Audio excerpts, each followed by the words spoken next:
Good evening, PSBN Planet. This is PSBN and its signature show, Pretend Football Now. I am Sike Manders, and with me, as always, is Maul Pateras. Maul, as we orbit this pretend sports globe, how does the night find you? It finds me in rapture. I am so excited. We're coming off of a fantastic rivalry week, heading into week number 15, the last week of the season. There is so much still on the line. I am beside myself. You know, I would have... There were times, maybe in my youth, when I would have mocked you, but I will say this, Maul, I agree with you 1,000%.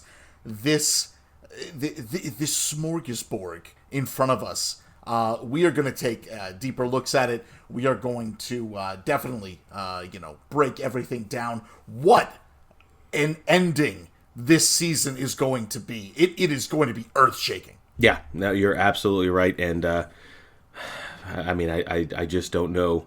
I just don't know what we're going to do contained in this cylinder up here, broadcasting down to all you pretend sports faithful.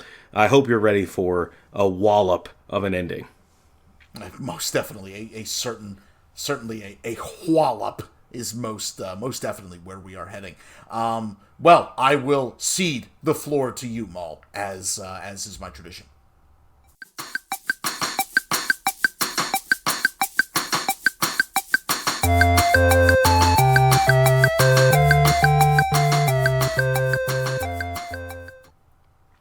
So, Syke, I'm certain that you'll agree, nothing is quite like a good old-fashioned rivalry. Whether it's quarrels over what your ex-wife and I do with your alimony payments, or a soul-crushing game between father and son, rivalries are what makes the world below us go round.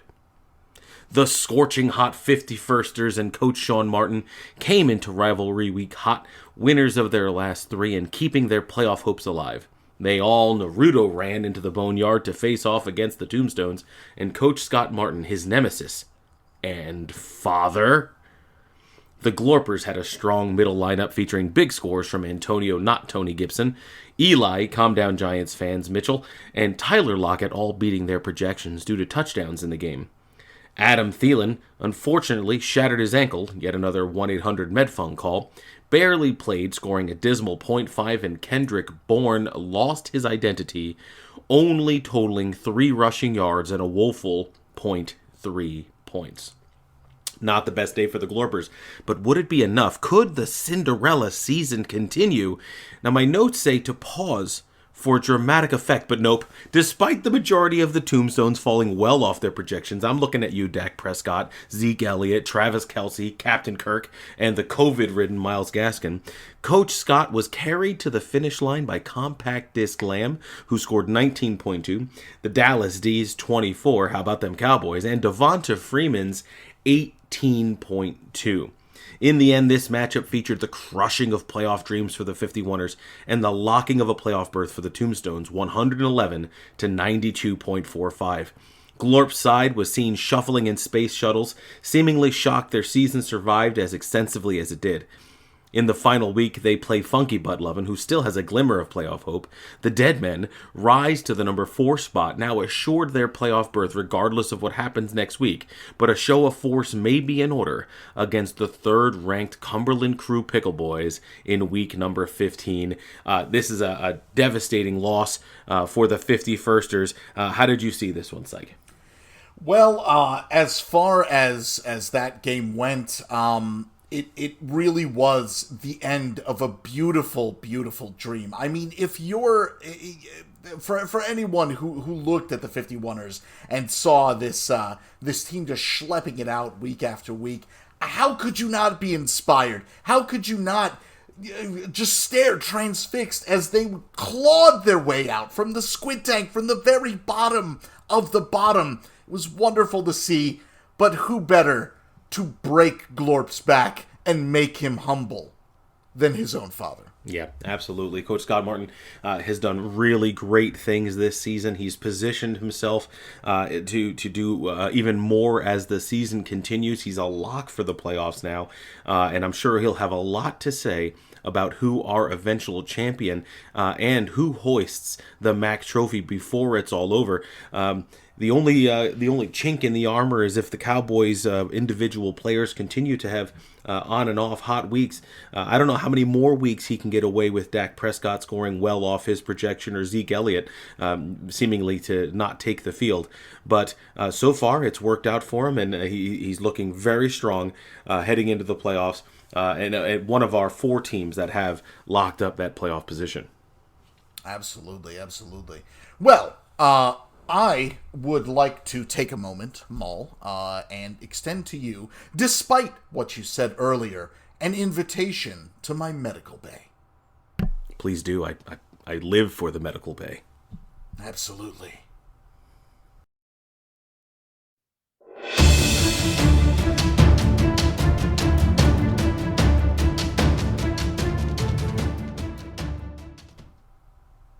Well, what stands before us tonight is a rivalry shootout game scheduled at the Vlasic Bread and Butter Bowl that saw the Knights of the King of Limbs mosey on into town, face down them feared Cumberland Crew boys on their home turf in a showdown of prestige teams.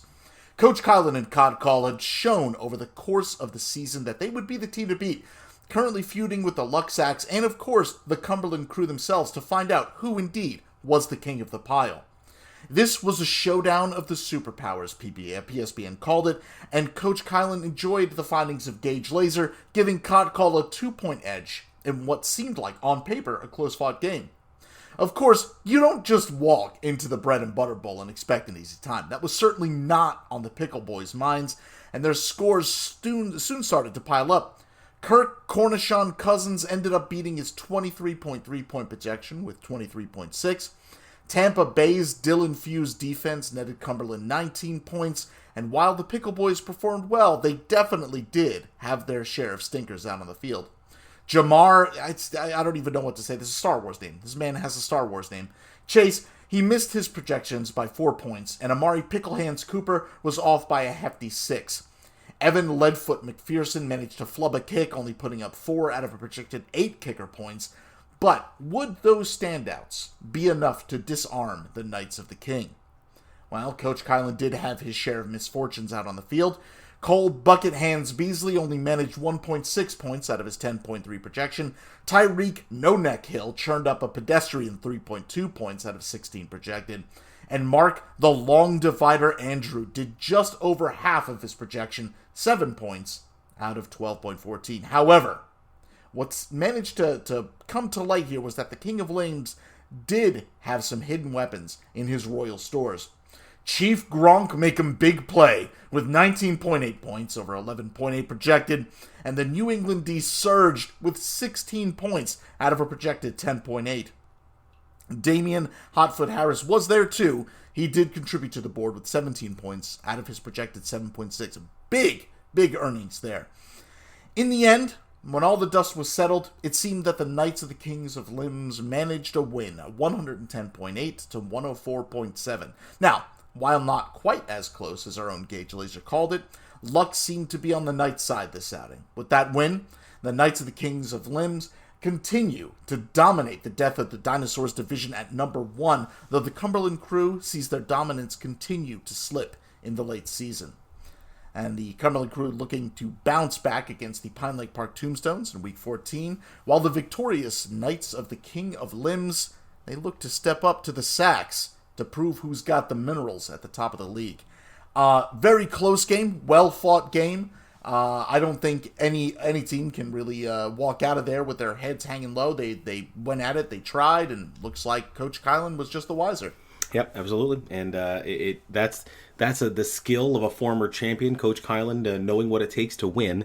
The Cumberland Crew have had a fantastic season, but the wheels on this bus have started to slip off, it seems. They are 9-4. They have to do a little bit more work to climb out still this season to try to win a championship. But the Pickle Boys did a great job early in the season. They gave the Knights of the Kings of Limbs all they could handle. Hats off to Coach Kylan. That's a big win. Absolutely. Most certainly a giant win for Coach Kylan. And that is certainly a game that he's probably not looking forward to, but had to happen. Luxax, Knights of the King of Limbs, that is going to be a barn burner. Yeah. This is... those two games, the Cumberland Crew playing the Tombstones and the Knights of the Kings of Limb playing the Luxacs, feature the number 1 and number 2 teams and the number 3 and number 4 teams in the NJCFFL. So absolutely the cream of the crop in these two matchups. All 4 teams have really nothing to play for. They've already locked up their playoff seeding, but it does lead to some very interesting matchups below them, because if those 4 teams have to make it, somebody below them isn't going to make it. Yeah, that is absolutely true. The time is coming. Those jaws are starting to slam shut. They've already excluded, a couple of teams from the playoffs, and it's at that middle area is so dangerous because we're talking about teams that are separated by like a single game. Yeah, it is a razor's edge. So we're going to break this down for you, joyous listener. This is our playoff picture.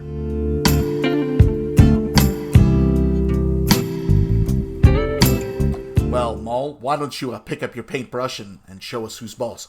I absolutely will. So the South Sharpsville Gravy Legs, they play up against the Cooter Institute Beavers, right? Now, the way I see it, the way the math of this entire thing goes, is it is possible for an 8-loss team to make the playoffs. So you can make the playoffs in the NJCFFL at 6-8. Unfortunately, for the South Sharpsville Gravy Legs, I don't believe that they can be a team to make the playoffs at 6-8. Currently, they're in the 8th seed. They have to win against the Cooter Institute Beavers, because if they lose, they run the risk of being on the outside looking in.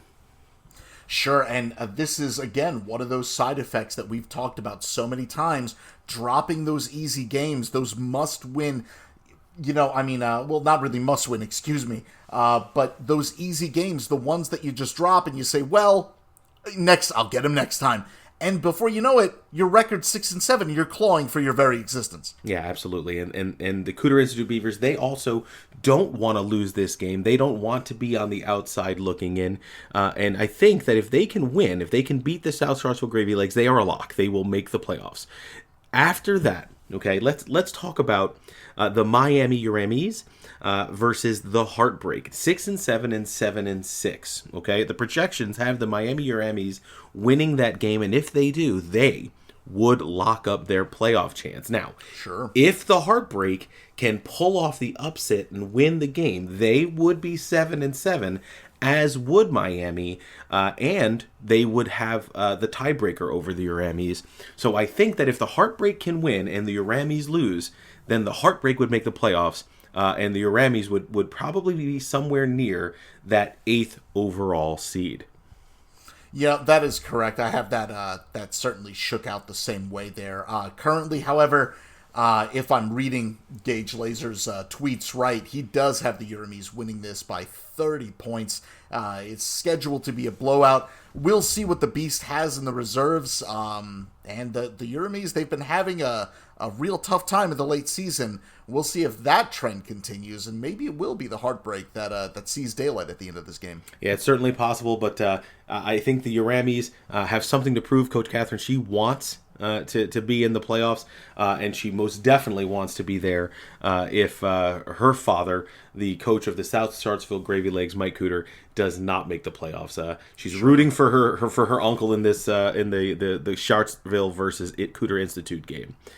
Looking a little bit further down the chart, the Shooters Giggity, currently big favorites over You're Still on Mute. I mean, colossal favorites, probably one of the biggest lopsided projections that Jay Glazer has, or Gage Laser, I should say, has given to us.